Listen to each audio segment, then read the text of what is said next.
Hello दोस्तों, हमारे YouTube channel study with mister Shiva में आपका स्वागत है। दोस्तों, आज का यह वीडियो बिहार बोर्ड कक्षा 10वीं वालों के लिए बहुत ही महत्वपूर्ण है, इसलिए इस वीडियो को लास्ट तक ज़रूर देखें। इस वीडियो में हम क्लास 10th के हिंदी के ओरिजिनल मॉडल पेपर 2025 के सभी ऑब्जेक्टिव प्रश्न का हल कराएंगे। तो जल्दी से जल्दी जितने भी लोग अभी इस वीडियो को देख रहे हैं, वे अपने सभी दोस्तों के पास ज़रूर शेयर करें, ताकि वो भी परीक्षा में अच्छे अंक ला सके, ठीक ना? तो चलिए प्रश्न की ओर चलते हैं। प्रश्न की ओर जाने से पहले कुछ यहाँ पर पॉइंट आपको याद रखना, ठीक ना?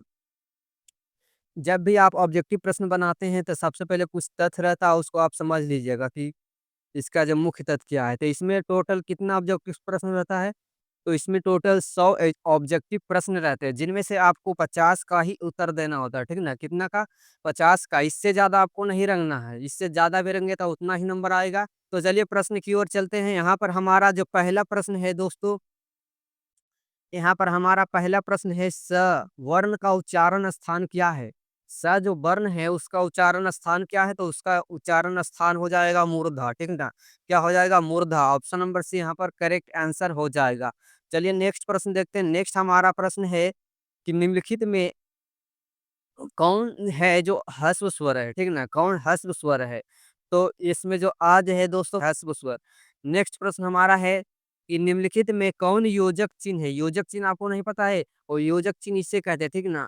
सीधी लाइन को क्या कहते हैं? योजक चिन्ह। ऑप्शन नंबर डी यहाँ पर करेक्ट आंसर है। नेक्स्ट प्रश्न हमारा है शुद्ध शब्द खोजना, ठीक ना? इसमें से शुद्ध शब्द कौन है?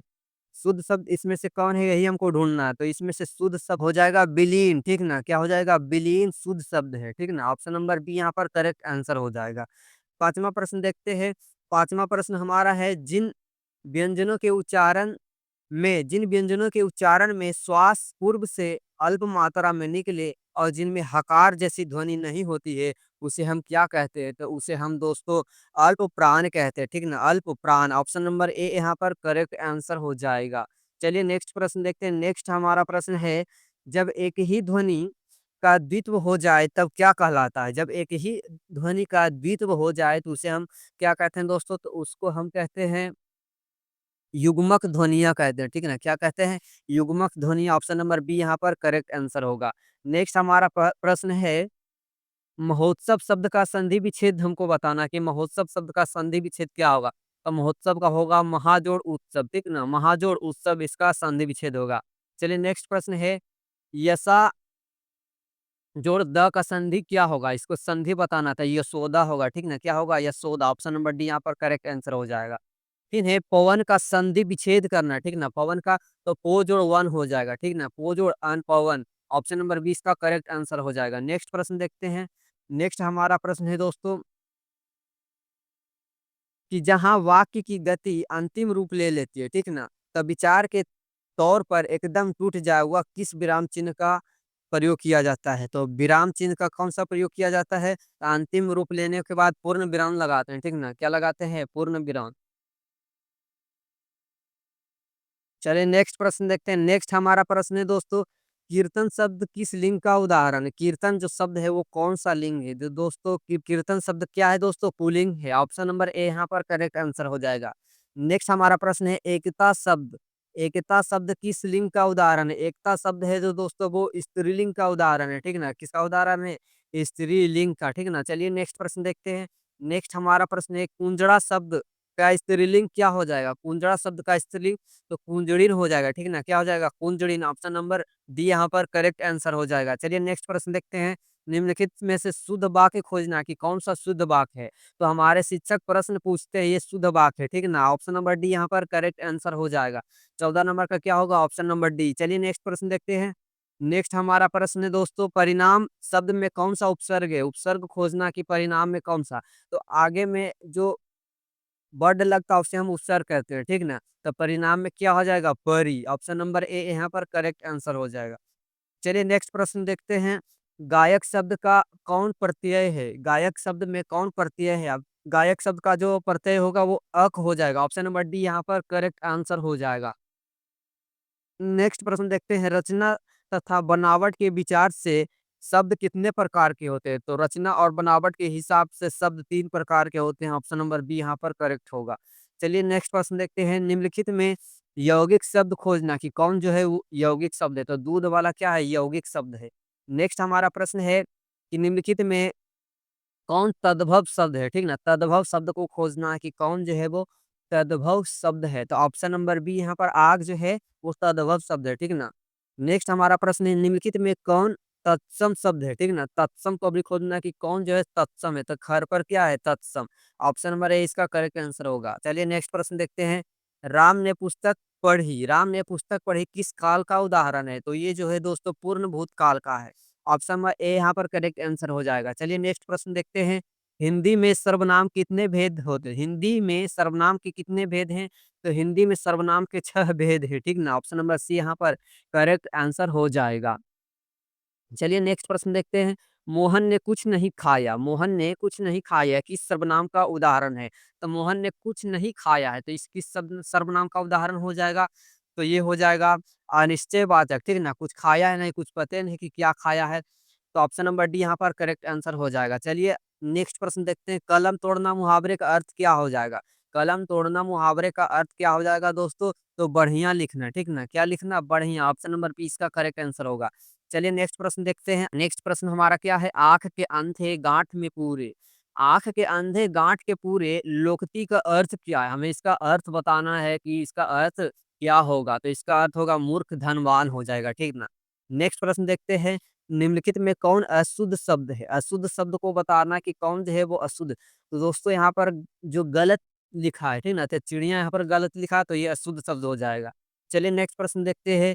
बिजली का पर्यायवाची शब्द क्या हो जाएगा? बिजली का पर्यायवाची शब्द पूछ रहा है तो बिजली का जो पर्यायवाची शब्द हो जाएगा दामिनी, ठीक ना? क्या होगा? दामिनी।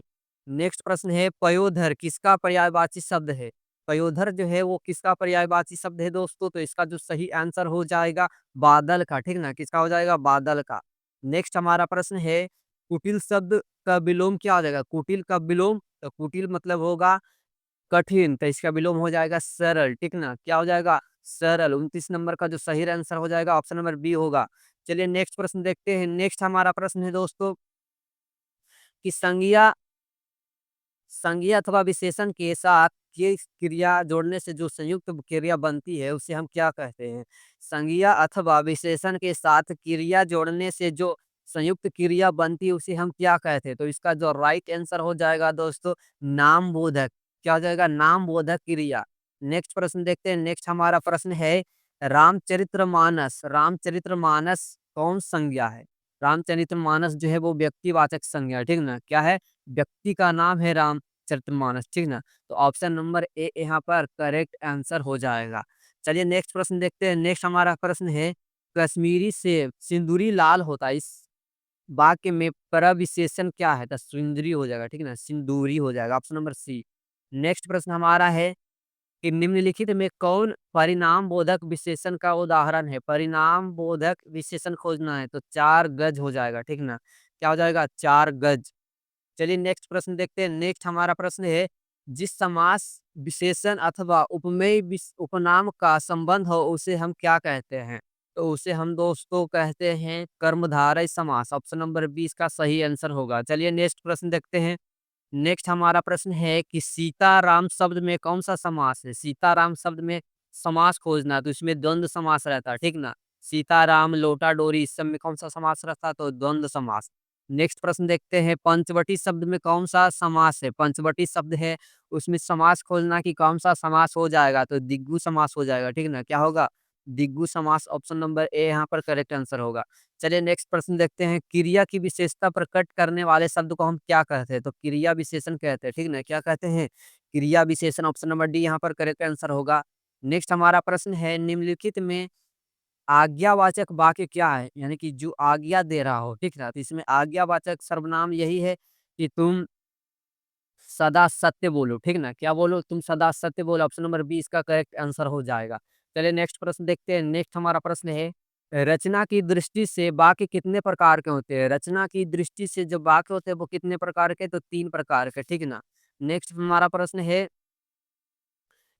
निम्नलिखित में कौन मिश्र वाचक है? ठीक ना? मिश्र वाक्य है। निम्नलिखित में कौन जो है वो मिश्र वाक्य है? मिश्र वाक्य खोजना कि कौन है, ठीक ना? तो इसका जो सही आंसर हो जाएगा, यदि तुम आओगे तो मैं जाऊँगा, ये मिश्र वाक्य है, ठीक ना? चलिए नेक्स्ट प्रश्न देखते हैं। नेक्स्ट हमारा प्रश्न है कि रात और संध्या के बीच बेला इस वाक्य के लिए किस शब्द का प्रयोग किया जाता है? तो गोधली शब्द का, ठीक है ना? गोधली ऑप्शन नंबर 20 का करेक्ट आंसर होगा। नेक्स्ट हमारा प्रश्न है, चिंता में रात भर जागना मुहावरे का क्या अर्थ है? तो तारे गिनना, ठीक है ना? रात भर जागना का क्या होगा? तारे गिनना। नेक्स्ट हमारा प्रश्न है, शेर के समान बलवान किस पदबंध का उदाहरण है? ठीक ना? किस पदबंध का उदाहरण है? यही हमें बताना है, ठीक था? तो इसका जो सही आंसर हो जाएगा सर्वनाम पदबंध। नेक्स्ट हमारा प्रश्न है दोस्तों कि निम्नलिखित में किसके साथ कर्ता के ने चिन्ह का प्रयोग नहीं किया गया है? तो भूलना के साथ, ठीक ना? भूलना के साथ ऑप्शन नंबर डी यहाँ पर करेक्ट आंसर होगा। नेक्स्ट हमारा प्रश्न है, एक या अनेक बोध कराने वाले शब्द को हम क्या कहते हैं? एक या अनेक बोध कराने वाले शब्द को हम क्या कहते हैं? तो इसका जो सही आंसर हो जाएगा वचन कहते हैं, ठीक ना? क्या कहते हैं? वचन। नेक्स्ट हमारा प्रश्न है, माँ ने बच्चे को खिलौने खरीदे। माँ ने बच्चे को खिलौने खरीदे, यह वाक्य किस कारक का उदाहरण है? यह वाक्य है जो दोस्तों वो किस कारक का उदाहरण है? तो संप्रदाय कारक का, ठीक ना? संप्रदाय या संप्रदान जो भी कहिए। चलिए नेक्स्ट प्रश्न देखते हैं। नेक्स्ट हमारा प्रश्न है कि भीमराव अंबेडकर के अनुसार पेशा परिवर्तन की अनुमति ना देकर जाति प्रथा भारत में किसका एक प्रमुख कारण बन गया है? तो बेरोजगारी का, ठीक ना? क्या हो जाएगा? बेरोजगारी का। 47 का ऑप्शन नंबर ए सही हो जाएगा। चलिए नेक्स्ट प्रश्न देखते हैं कि निम्नलिखित में सेन साहब की बेटी का नाम क्या था? तो सेन साहब की बेटी का नाम शेफाली था। नेक्स्ट हमारा प्रश्न है, मैक्समूलर रचित भारत से हम क्या सीखे शीर्षक पाठ साहित्य की कौन सी विधा है? तो कौन सी विधा हो जाएगा? तो ये हो जाएगा भाषण, ठीक ना? क्या हो जाएगा? भाषण। ऑप्शन नंबर डी यहाँ पर करेक्ट आंसर हो जाएगा। चलिए नेक्स्ट प्रश्न देखते हैं। नेक्स्ट हमारा प्रश्न है कि बाणभट्ट की आत्मकथा उपन्यास के लेखक कौन है? बाणभट्ट की आत्मकथा उपन्यास के लेखक कौन है? तो हजारी प्रसाद द्विवेदी। ऑप्शन नंबर 20 का करेक्ट होगा। चलिए नेक्स्ट प्रश्न देखते हैं। हिंदी तथा इसकी विविध बोलियां किस लिपि में लिखी जाती है? हिंदी तथा इसकी विविध बोलियां किस लिपि में लिखी जाती है? तो इसका जो सही आंसर हो जाएगा दोस्तों देवनागरी लिपि में, ठीक ना? किस लिपि में? तो देवनागरी लिपि में। अगला हमारा प्रश्न है दोस्तों कि गुरु नानक हिंदी की किस भक्ति धारा के एक प्रमुख कवि है? गुरु नानक जो है वो हिंदी की किस भक्ति धारा के हैं? तो निर्गुण भक्ति धारा के, ठीक ना? क्या हो जाएगा? निर्गुण संत भक्ति धारा। नेक्स्ट हमारा प्रश्न है, कृष्ण भक्त कवि रसखान किस छंद में सुप्रसिद्ध थे? ठीक ना? किस छंद में? तो इसका जो सही आंसर हो जाएगा दोस्तों सवैया छंद में, ठीक है ना? नेक्स्ट हमारा प्रश्न है, कवि घनानंद किस मार्ग को अति सुधो कहते हैं? किस मार्ग को? तो प्रेम मार्ग को। ऑप्शन नंबर डी यहाँ पर करेक्ट होगा। चलिए नेक्स्ट प्रश्न देखते हैं। कवि कवि प्रेमघन का पूरा नाम क्या है? तो बद्री नारायण चौधरी प्रेमघन, ठीक ना? बद्री नारायण चौधरी प्रेमघन है इसका पूरा नाम। चलिए नेक्स्ट प्रश्न देखते हैं। नेक्स्ट हमारा प्रश्न है, पाठ्य पुस्तक में भारत माता शीर्षक कविता किस काव्य संग्रह से संकलित है? किस काव्य संग्रह से है?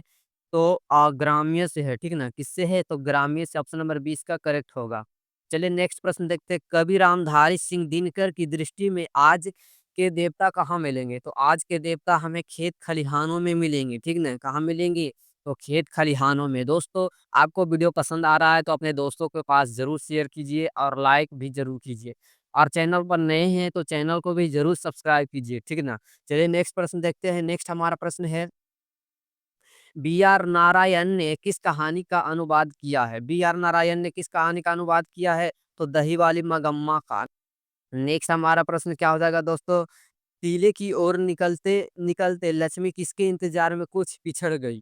टीले की ओर निकलते निकलते लक्ष्मी किसके इंतजार में कुछ पीछे पड़ गई? तो किसके इंतजार में? तो अच्युत के, ठीक ना? ऑप्शन नंबर ए यहाँ पर करेक्ट आंसर हो जाएगा। चलिए नेक्स्ट प्रश्न देखते। बल्ली अमाल के गांव का क्या नाम था? बल्ली अमाल के गांव का नाम हमें बताना था, क्या होता? तो ये होगा मुनाडिपट्टी, ठीक ना? ऑप्शन नंबर डी इसका करेक्ट आंसर होगा। चलिए नेक्स्ट प्रश्न देखते। धरती कब तक घूमेगी शीर्षक कहानी में कैलाश की पत्नी का नाम क्या है? तो कैलाश की पत्नी का नाम है दोस्तों राधा, ठीक ना? क्या नाम है? राधा। चलिए नेक्स्ट प्रश्न देखते हैं। नेक्स्ट हमारा प्रश्न है कि मानव का रचा हुआ सूरज मानव को भाप बनकर सोख गया। यह पंक्ति किस शीर्षक कविता से लिया गया है? तो हिरोशिमा से, ठीक ना। कहाँ से लिया गया? हिरोशिमा से। नेक्स्ट हमारा प्रश्न है, आत्मजयी प्रबंधकार के रचनाकार कौन है? आत्मजयी प्रबंधकार के रचनाकार कुंवर नारायण है, ठीक ना। चलिए नेक्स्ट प्रश्न देखते हैं। नेक्स्ट हमारा प्रश्न है, कवि रेनर मारिया रिल्के के अनुसार भगवान की कृपा दृष्टि कहाँ विश्राम करते हैं? तो कृपा दृष्टि कहाँ विश्राम करते हैं? तो इसका जो सही आंसर हो जाएगा दोस्तों, कवि के कपोलों की नर्म सैया पर, ठीक ना। चलिए नेक्स्ट प्रश्न देखते हैं। कवि रेनर मारिया रिल्के के अनुसार किसके बिना भगवान भी एकाकी का निरूप एकाकी और निरूपाय है, ठीक ना। इसके बिना तो भक्त के बिना, ऑप्शन नंबर सी यहाँ पर करेक्ट होगा। चलिए नेक्स्ट प्रश्न देखते हैं। समकालीन हिंदी कविता की कवियत्री अनामिका का जन्म कहाँ हुआ था? तो अनामिका का जन्म मुजफ्फरपुर बिहार में हुआ था। ऑप्शन नंबर ए यहाँ पर करेक्ट आंसर हो जाएगा, ठीक ना। चलिए नेक्स्ट प्रश्न देखते हैं। कवित्री अनामिका के अनुसार सृष्टि की विकास कथा के प्रथमाक्षर क्या है? ठीक ना, प्रथमाक्षर क्या हो जाएगा? तो पहली विफलता पर झलके आंसू, ऑप्शन नंबर सी यहाँ पर करेक्ट होगा। चलिए नेक्स्ट प्रश्न देखते हैं। शीर्षक कविता में हमारी नींद शीर्षक कविता में धमाके से देवी जागरण कहाँ हुआ? ठीक ना, धमाके से देवी जागरण कहाँ हुआ? तो गरीब बस्तियों में हुआ है। ऑप्शन नंबर डी यहाँ करेक्ट होगा। नेक्स्ट हमारा प्रश्न है, कुलसुम की देसी घी वाली कचौड़ी को उस्ताद बिस्मिल्लाह खां क्या कहते हैं? तो संगीतमय कचौड़ी कहते हैं, ठीक ना। क्या कहते हैं? संगीतमय कचौड़ी। नेक्स्ट हमारा प्रश्न है कि मछली शीर्षक कहानी में कौन कहती थी कि जो मछली मर जाती उसकी आंखों में झांकने से आपकी परछाई नहीं दिखेगी? कौन कहती थी? तो दीदी कहती थी। ऑप्शन नंबर ए यहाँ पर करेक्ट होगा। नेक्स्ट हमारा प्रश्न है, हिंदी कविता में प्रयोगवाद का सूत्रपात किसने किया था? सच्चिदानंद, हीरानंद, वात्स्यायन अगे ने किया था, ठीक ना। चलिए नेक्स्ट हमारा प्रश्न है कि निम्नलिखित में से कौन शीर्षक कविता पर्यावरण, मनुष्य और सभ्यता के विनाश की अंतर्व्यवस्था को अभिव्यक्त करती है? कौन सी? तो इसका जो सही आंसर हो जाएगा दोस्तों, एक वृक्ष की हत्या, ठीक ना। क्या हो जाएगा? एक वृक्ष की हत्या। चलिए नेक्स्ट प्रश्न देखते हैं। मगम्मा किसके मन को बस में करने का तीन चार गुर माँ जी की बताती है, ठीक ना। तो किसकी हो जाएगा? तो इसका जो सही आंसर हो जाएगा दोस्तों, पति के, ठीक ना। क्या हो जाएगा? पति के। ऑप्शन नंबर बी यहाँ पर करेक्ट होगा। नेक्स्ट हमारा प्रश्न है कि सीता ने अपने दो चार पूर्व पल्लों की गठरी बांध अंधेरे में कहाँ से निकल गई थी? तो कहाँ से निकल गई थी? तो इसका जो सही आंसर हो जाएगा दोस्तों, घर से, ठीक है। कहाँ से निकली थी? घर से। नेक्स्ट हमारा प्रश्न है कि निराला साहित्य साधना पुस्तक के लेखक कौन है? निराला साहित्य साधन पुस्तक के लेखक कौन है? रामविलास शर्मा है, ठीक ना। नेक्स्ट हमारा प्रश्न है कि निम्नलिखित में कौन उड़िया के एक प्रमुख कथाकार है? उड़िया के एक प्रमुख कथाकार बताना कि कौन है, ठीक ना। तो इसका सही आंसर हो जाएगा सातकौड़ी होता। ऑप्शन नंबर बी इसका करेक्ट होगा। नेक्स्ट हमारा प्रश्न है दोस्तों, नेक्स्ट हमारा प्रश्न है कवि नेक्स्ट हमारा प्रश्न क्या है दोस्तों? कवि जीवानंद दास यदि अगले जन्म में हंस बनेंगे तो वह हंस किसका होगा? वह हंस किसका होगा? तो इसका जो राइट आंसर हो जाएगा, किसी किशोरी का होगा, ठीक ना। किसका होगा? किसी किशोरी का। नेक्स्ट हमारा प्रश्न है, महात्मा गांधी की दृष्टि से सबसे उदात्त और बढ़िया शिक्षा क्या है, जो बच्चों को मिलने वाली साधारण अक्षर ज्ञान की शिक्षा के बाद नहीं पहले होनी चाहिए, ठीक ना। तो क्या होगा? अहिंसक प्रतिरोध की शिक्षा, ठीक ना। क्या हो जाएगा? अहिंसक प्रतिरोध की शिक्षा। ऑप्शन नंबर डी इसका करेक्ट हो जाएगा। चलिए नेक्स्ट प्रश्न देखते हैं। नेक्स्ट हमारा प्रश्न है कि अंतरराष्ट्रीय स्तर पर महात्मा गांधी के जन्म दिवस को किस रूप में मनाया जाता है? तो अहिंसा दिवस के रूप में मनाया जाता है, ठीक ना। नेक्स्ट हमारा प्रश्न है कि आबिनियो शीर्षक पाठ के अनुसार एक कविता पंक्ति है, कैसी तुम नदी हो। उत्तर हो सकता है, इसका जो सही उत्तर हो सकता है वो क्या होगा? तो इसका जो सही उत्तर होगा दोस्तों, वो होगा जैसी तुम कविता हो। ऑप्शन नंबर बी इसका करेक्ट आंसर होगा। नेक्स्ट हमारा प्रश्न है, बिरजू महाराज अपना सबसे बड़ा जज किसको मानते हैं? बिरजू महाराज अपना सबसे बड़ा जज किसको मानते हैं? तो अपनी अम्मा को मानते हैं, ठीक है ना। ऑप्शन नंबर ए इसका करेक्ट होगा। नेक्स्ट हमारा प्रश्न है, ढहते विश्वास शीर्षक कहानी में लक्ष्मी किसका रूप देखकर संशंकित हो उठी, ठीक ना? किसका रूप देखकर? तो आसमान का। ऑप्शन नंबर सी इसका करेक्ट होगा। नेक्स्ट हमारा प्रश्न है, चारों ओर चारों ओर खड़े डॉक्टरों ने बारी-बारी से आकर किसकी सहायता से पप्पाती की आँखों भीतरी भाग का परीक्षण किया? किसकी? तो ये हो जाएगा स्टेथोस्कोप की, ठीक है ना? ऑप्शन नंबर सी इसका करेक्ट होगा। नेक्स्ट हमारा प्रश्न है दोस्तों कि भक्त कवि गुरु नानक के पद किस भाषा में है? तो पंजाबी मिश्रित ब्रज भाषा में, ठीक ना? क्या हो जाएगा? पंजाबी मिश्रित ब्रज भाषा। नेक्स्ट हमारा प्रश्न है, सौ आजान, ठीक ना? नेक्स्ट हमारा प्रश्न है, 252 वैष्णव की वार्ता के अनुसार कबीर रस खान को कितने पुष्टि मार्ग में दीक्षा दी थी? कितने पुष्टि मार्ग में? तो विट्ठल नाथ, ठीक ना? किसने जो है पुष्टि मार्ग में दीक्षा दी थी? तो विट्ठल नाथ ने दी थी। चलिए नेक्स्ट प्रश्न देखते हैं। नेक्स्ट हमारा प्रश्न है, जनतंत्र का जन्म जनतंत्र का जन्म शीर्षक कविता के अनुसार मिट्टी की अबोध मूर्तें कौन है? मिट्टी की जो अबोध मूर्तें हैं वो कौन है दोस्तों? तो इसका जो राइट आंसर हो जाएगा जनता है, ऑप्शन नंबर ए। नेक्स्ट हमारा प्रश्न है कि परंपरा का मूल्यांकन शीर्षक निबंध के अनुसार साहित्य में मनुष्य की कैसी भावनाएं प्रतिफलित होकर उसे प्रमाणित से जोड़ती है, ठीक ना? कैसी भावनाएं? तो इसका जो सही आंसर हो जाएगा दोस्तों वो हिंसक भावनाएं हो जाएगा, ठीक ना? ऑप्शन नंबर डी इसका करेक्ट होगा। चलिए नेक्स्ट प्रश्न देखते हैं। नेक्स्ट हमारा प्रश्न है दोस्तों, गुणाकर मूल्य के अनुसार किस नाटक ग्रंथ से पाटलिपुत्र को नगर कहने की जानकारी मिलती है? किस नाटक ग्रंथ से? तो इसका जो सही आंसर हो जाएगा पाद तड़ित कम से, ठीक ना? क्या हो जाएगा? पाद तड़ित कम से। ऑप्शन नंबर डी इसका करेक्ट आंसर हो जाएगा। तो दोस्तों आज का क्लास यहीं पर एंड करते हैं क्योंकि वीडियो ज़्यादा लंबा हो रहा है। तो वीडियो आपको कैसी लगी? वीडियो अच्छा लगा होगा तो वीडियो को लाइक कीजिए, चैनल पर नए हैं तो चैनल को ज़रूर सब्सक्राइब कीजिए।